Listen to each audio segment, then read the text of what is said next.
شرک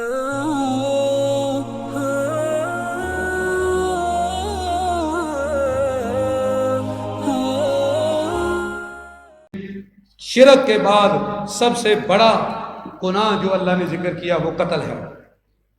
اور اگلی بات ایک اور جس کا اللہ نے یہاں تذکرہ کیا ہے وہ ہے زنا.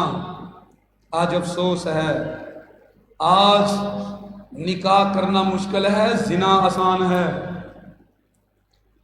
اور اللہ کے بندو، جگہ جگہ محلوں میں زنا کے اڈے ہیں. اور صرف یہاں پہ بس نہیں، اور زنا کرنے سے پہلے ہم میں سے ہر بندہ زانی بن جاتا ہے، کوئی ایک دو صرف بچتے ہیں. رسول اللہ صلی اللہ علیہ وسلم نے فرمایا تھا آنکھ زنا کرتی ہے، ہاتھ زنا کرتا ہے، کان زنا کرتا ہے، اور شرمگاہ تو آخر میں اس کی تصدیق کرتی ہے. زانی بندہ تو پہلے بن جاتا ہے. آپ مجھے بتائیں کتنے ہیں جو اپنی آنکھوں کے زنا سے بچتے ہیں اور غیر محرم کے اوپر نظر نہیں ڈالتے بری؟ کتنے ہیں جو زنا کی باتیں نہیں سنتے؟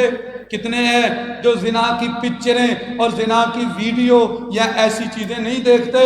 رسول اللہ صلی اللہ علیہ وسلم کا بنایا ہوا دین، او میرے بھائیو، اللہ نے جو دین دیا تھا اس کی بقا کے لیے اور جو انسانوں کے معاشرے قائم کیے تھے اس میں کہا تھا کہ یہ زنا زہر قاتل ہے، یہ تمہیں تباہ و برباد کرے گا.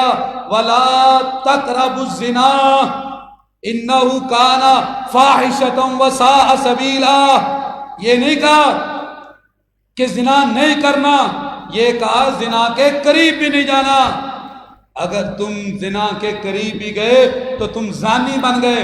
جیسے ہمارے پیارے نبی کریم صلی اللہ علیہ وسلم نے فرمایا آنکھ، کان، ہاتھ زنا کرتے ہیں، اسی طرح آج بھی بائبل میں لکھا ہوا ہے. جناب مسیح گزر رہے، ان کا ایک شاگرد، اس نے سوال کیا تو وہ کہنے لگے میں تمہیں کہتا ہوں کہ یہ موسیٰ کی شریعت میں لکھا ہے کہ تم میں سے کوئی زنا نہ کرے، اور میں عیسیٰ کہتا ہوں جب تو نے اپنی بہن کی طرف بری نظر ڈالی تو میرے کاغذوں میں تو زانی بن چکا ہے. آج بھی یہ انجیل کے الفاظ موجود ہیں، ہر نبی نے اس کا تذکرہ کیا تھا. اور میرے بھائیوں، اس میں خاندان برباد ہوتے ہیں، معاشرے برباد ہوتے ہیں. اور پھر زنا ایسی لعنت ہے کہ یہ چیز جاری ہوتی ہے. زانیوں کے بچے جب تک وہ توبہ نہ کریں وہ آگے زانی ہوتے ہیں. آپ کے پاس یہ میرپور کے ہیں میاں محمد بخش، نام سنا ہے ان کا ایک شعر ہے، وہ کہتے ہیں کہ پنجابی میں ہے، کہتا ہے ول تمے دی کوڑی اثر وچ بیاں جیرے کم ماواں کردیاں اوہی کردیاں دھیاں. تو اس نے اپنے انداز سے سمجھایا والدین کی یہ عادتیں آگے جاتی ہیں. اللہ تعالیٰ نے زنا کو حرام کیا، فرمایا ان اللہ یامر بالعدل والاحسان وایتاء ذی القربى.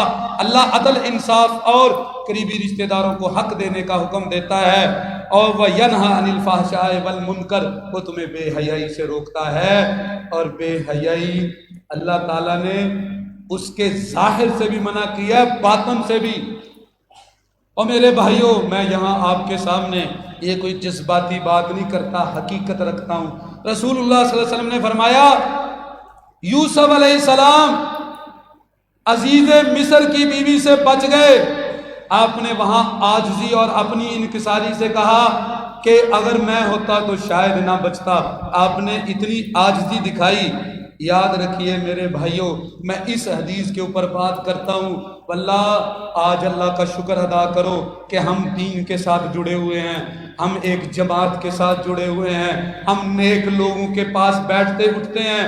اگر ہم یہاں سے نکلیں الگ ہو جائیں اور لوگ ہمیں دیکھ نہ پائیں، پتہ تب چلے گا ہم کتنے ایماندار ہیں. جب ہمیں کوئی نہیں دیکھ رہا ہوتا تب پتہ چلتا ہے ہمارا ایمان کیا ہے.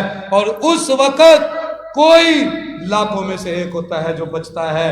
تو اللہ کے نبی صلی اللہ علیہ وسلم نے اور اللہ تعالیٰ نے یہ بھی بتایا کہ زنا کی باطن سے بھی بچنا ہے، بے حیائی ظاہری بھی، اور اپنے اندر کو بھی پاک صاف کرنا ہے، تنہائیوں میں بھی بے حیائی کی طرف نہیں جانا۔ یہ وہ بات ہے، یہ وہ عمل ہے۔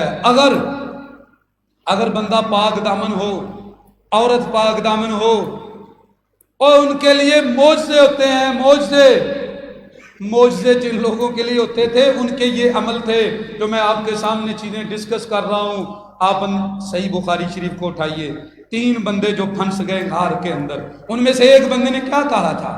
اس نے کہا اے اللہ، آج اس غار میں پھنس گیا، میں تجھے اپنے اس عمل کا واسطہ دیتا ہوں کہ میری چچا کی بیٹی، میں اسے پسند کرتا تھا، وہ سب سے زیادہ مجھے محبوب تھی، وہ میرے پاس مجبور بن کے آئی، جب وہ مجبوری لے کر آئی کہ اے اللہ کے بندے مجھے کچھ پیسے دے چاہیے، کہتا ہے میں نے اسے 1000 دینار دیا، کلو گراموں کے اندر سونا ہے، تقریباً جو ہے 3.5 کلو سونا، کہتا ہے میں نے اسے دیا، اس کے ساتھ وقت طے کیا، جب میں اس کے پاس گیا 1 سال میں پیسہ اکٹھا کیا اور وہ پیسہ اسے دینے لگا، اس کے پاس بیٹھا تو اس نے مجھے کہا اے اللہ کے بندے، اللہ دیکھ رہا ہے، اللہ تعالیٰ کے دیے ہوئے حق کے بغیر مجھے ہاتھ مت لگانا۔ کہتا ہے اللہ، میں وہاں سے اٹھ گیا، وہ میرے سامنے لیٹی ہوئی تھی، میں نے اسے چھوڑا، 1000 دینار دے دیا تیری رضا کی خاطر، جب میں نے وہاں پر بھی تجھے یاد رکھا، آج تو ہمیں کیسے بھول سکتا ہے؟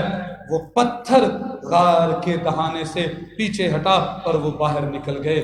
وہ لوگ جو پاک دامن ہوتے ہیں ان کی دعائیں سنی جاتی ہیں، رب انہیں عظمتوں سے، اللہ رب العزت انہیں معجزے دکھاتا ہے، عزتوں سے نوازتا ہے۔ اور میرے بھائیوں، جب ایک اور واقعہ سنیے، قرآن میں اس کی مثال ہے، جس وقت جب کوئی نبی نیا آنے والا ہوتا ہے، اس سے پہلے معاشرہ اتنا برباد ہو چکا ہوتا ہے، یا نبی آتا ہے یا ان پر عذاب آتے ہیں۔ تو عیسیٰ علیہ السلام کی بعثت سے پہلے کا واقعہ، ایک عورت جس نے اس معاشرے میں بھی اپنی عزت کی حفاظت کی، رب نے اس کا تذکرہ قرآن میں کیا ہے، وَمَرْيَمَ ابْنَتَ عِمْرَانَ الَّتِي أَحْصَنَتْ فَرْجَهَا فَنَفَخْنَا فِيهِ مِنْ رُوحِنَا۔ وہ مریم جو عمران کی بیٹی تھی، اس زمانے میں بھی وہ اپنی عزت کی حفاظت کرنے والی پاک دامنا، اللہ تعالیٰ نے فرمایا ہم نے پھر اس کے جسم کے قابل کسی انسان کو نہ سمجھا۔ خدا نے کہا مر روحنا، میں نے اپنی روح سے پھونکا اس میں، اور کلمت اللہ عیسیٰ نے جنم لیا مریم علیہ السلام کے بطن سے۔ رب نے اس کے جسم کے لیے اور اس کی رحم کے لیے انسان کو قابل نہ سمجھا، اللہ رب العزت نے کلمت اللہ کو وہاں سے جنم دیا۔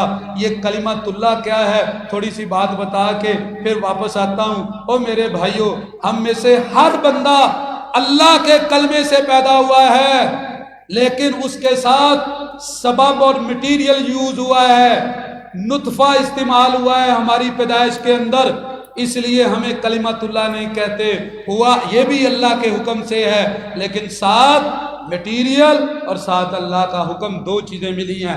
عیسیٰ وہ تھا جس کے لیے کوئی نطفہ نہیں تھا، صرف اللہ کا حکم ہوا، فَنَفَخْنَا فِيهِ مِن رُوحِنَا، تو رب نے کہا وہ کلمت اللہ ہے۔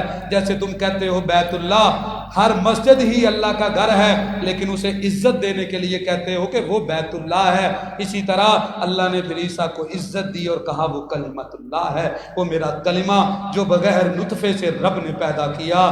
او میرے بھائیوں، یہ مریم کو اللہ تعالیٰ نے بشارت دی، پھر یہاں پہ بس نہیں، اللہ نے کہا میں نے اسے اور اس کی ماں کو اور اس کے بیٹے کو نشانی بنا دیا کائنات کے لیے، کیونکہ اس کی ماں پاک دامنا تھی۔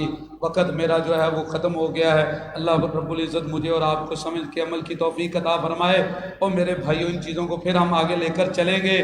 تو یہ جو میں نے آپ کے سامنے بات رکھی وہ ہے پاک دامنی۔